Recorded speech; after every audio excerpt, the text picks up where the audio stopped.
Sebastian Telfair, on June 9th, 1985. Where do you go when it all falls down?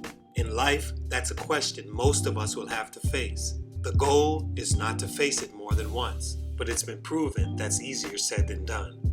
I did a series on the Maine and One Street ball players and the reasons they didn't make it to the league. The one constant with most of them was opportunity, or lack thereof, being placed behind the eight ball and having to fight your way out.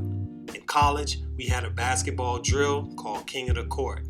There were 7 baskets and 14 players. You would place 2 at each basket to play one-on-one. The winner made it to the next basket, one step closer to the King's Court. Make it there, and it was just about defending that hoop. My coach would always place me on the basket furthest away from the King's hoop.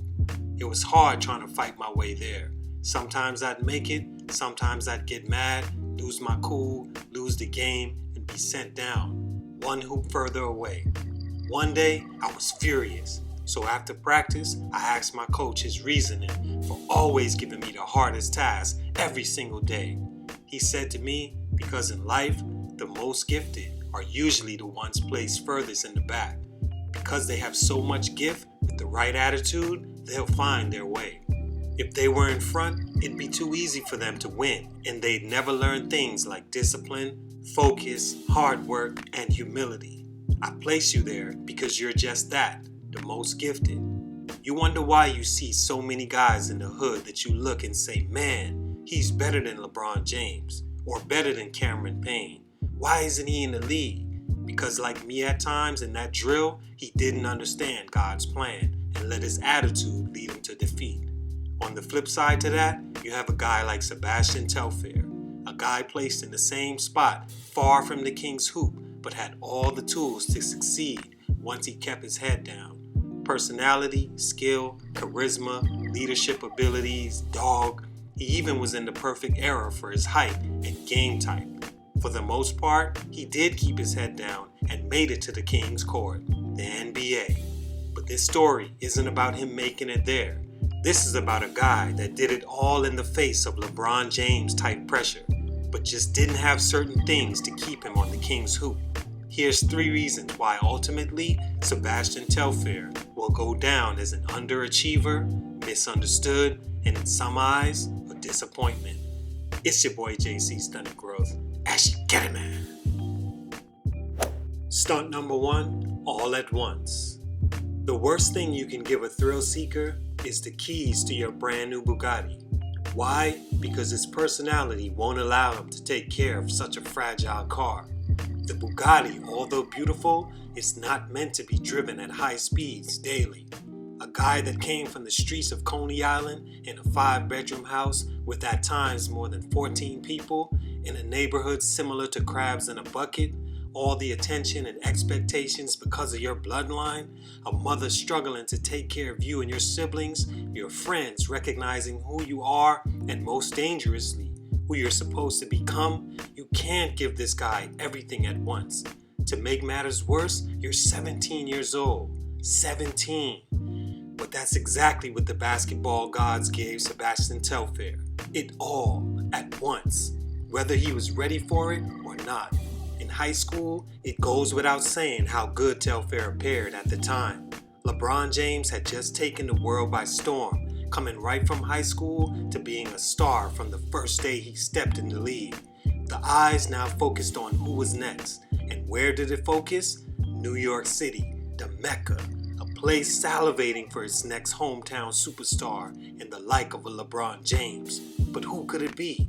None better than the 6-foot cousin of an NBA All-Star with the personality and Magic Johnson smile.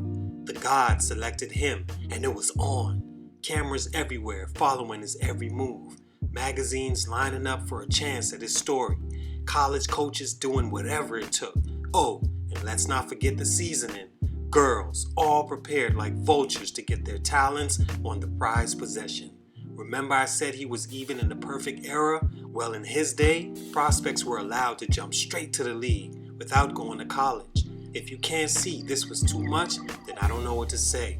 LeBron had a lot of pressure, but not even he had the amount of pressure Sebastian had. LeBron was a first, and out of nowhere, literally, Akron, Ohio, that doesn't compare to being right after LeBron in the most famous position from New York, cousins to Stephon Marbury, your own movie being written about you, and the first to do it at that size. He had too much, and eventually it cost him to lose himself. But it was his time. So after being rated the number 2 point guard in his class, he decided to go pro, drafted 13th overall by the Portland Trail Blazers. Now came the money, the fame, the exaltation, the women, and fast life, all at 18 years old. For anyone, that's just too much, and he never was able to juggle it all, as we later see. Stunt number 2, your reputation precedes you. And the second biggest reason why Sebastian Telfair underachieved was because of how he was viewed before he even stepped foot on an NBA court. Being around pro sports in any capacity, watching closely, or even in the regular world, being at the top, you're always going to find competition and guys that aren't too friendly to the new guys coming in, especially when the 18-year-old new guy is coming in with the clout like Sebastian Telfair had. We've seen the documentary where he's clowning guys, calling them country boys, and being the loudest in every room. They've seen it too. So when he entered, they weren't so quick to greet him with open arms. In team sports, the worst thing can happen is your team not wanting to go to war for you, especially at the point guard position. Sebastian went to one of, if not, no, the worst situation he could ever think of going to as a rookie point guard in the Blazers, and for so many reasons. They were the furthest away from his hometown, so far away that he cried on draft night because he had to go there. I don't know what it is about New Yorkers, but they hate being far from home.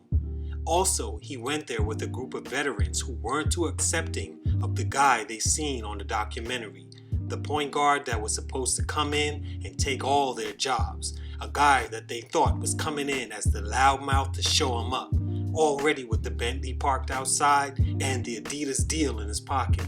Add to that, the point guards at his position were Damon Stoudemire and Nick Van Exel, two guys in the middle of their career and trying as hard as they could to still hang on. They didn't open their arms to him, and by his own admittance, he felt that. But the one thing that still even irks me to this day is the organization not putting the ball in his hands and letting him rock from day one. You go so far to draft this player that everyone knows is supposed to be the next thing, and you only play him 19 minutes a game? You don't give him the ball until the last 20 games of the season? He averaged 16 points a game and 6 assists in those 20 games, by the way. Before Dame, I've always hated that organization for point guards. From Sebastian Telfair to Jared Bayless, they ruined careers up to Dame taking over. They finally got it right and gave him the ball.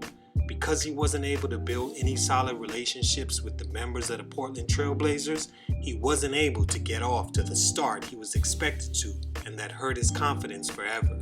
He averaged 6 points, 3 assists in his first, and 9 points, 3 assists in his second year in Portland before being traded to the Boston Celtics.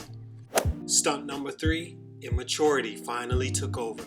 In recent news, Sebastian Telfair has been sentenced to 3.5 years in prison for being caught with illegal firearms, 3 loaded handguns and a semi-automatic gas-powered rifle and a ballistics vest. They also found a marijuana cigarette that prompted the search.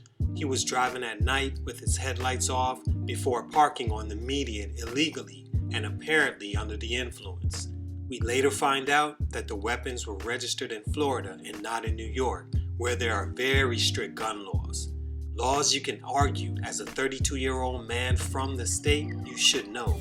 According to Telfair though, he didn't know they were in there because he wasn't the one that packed his vehicle and because he didn't think it would be an issue since they were concealed and it was a victimless crime. But this wasn't the first time in this situation for Telfair. Early in his Portland days, he was held for having a gun in his luggage while trying to board a private plane for a game, but that situation never surfaced and he was never charged. In 2007, he was pulled over for speeding and was caught with a loaded .45 caliber handgun under the seat and a suspended Florida license. He was sentenced to 3 years probation for the incident. I bring up all these charges to say that Telfair showed the world that maybe going to school and not jumping straight to the league was the best option for him. He never seemed to place the right people around him and never really learned from his legal lessons being taught to him, and it ultimately got him sent to prison in 2019, a place where no one's seen the high school star and NBA lottery ending up. In court, he can be seen melting down and foaming at the mouth as he uselessly tried to explain his case to the judge following his sentence. But Sebastian, man, you brought this all on yourself. Even up to that point, you were disrespectful in court, interrupting with loud yawns and speaking out of turn. This was all your fault because you didn't choose to learn from your mistakes.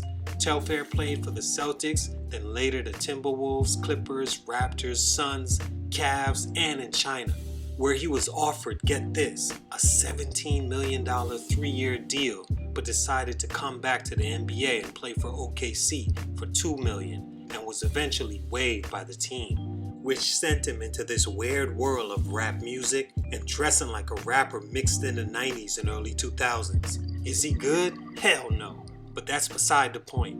All in all, Telfair didn't realize what he had, man, where he could take it, and it cost him his legacy. He has done some great things in his community, like providing basketball hoops, and was in plans to revamp his entire neighborhood, so he wasn't all a disappointment. Hopefully, he can come out and be a beacon of hope for anyone that will listen. We'll see, but this story makes me sad, man. A lot of people had high hopes for Sebastian, and it just all came crumbling down. It's your boy JC Stunted Growth, and I'm out.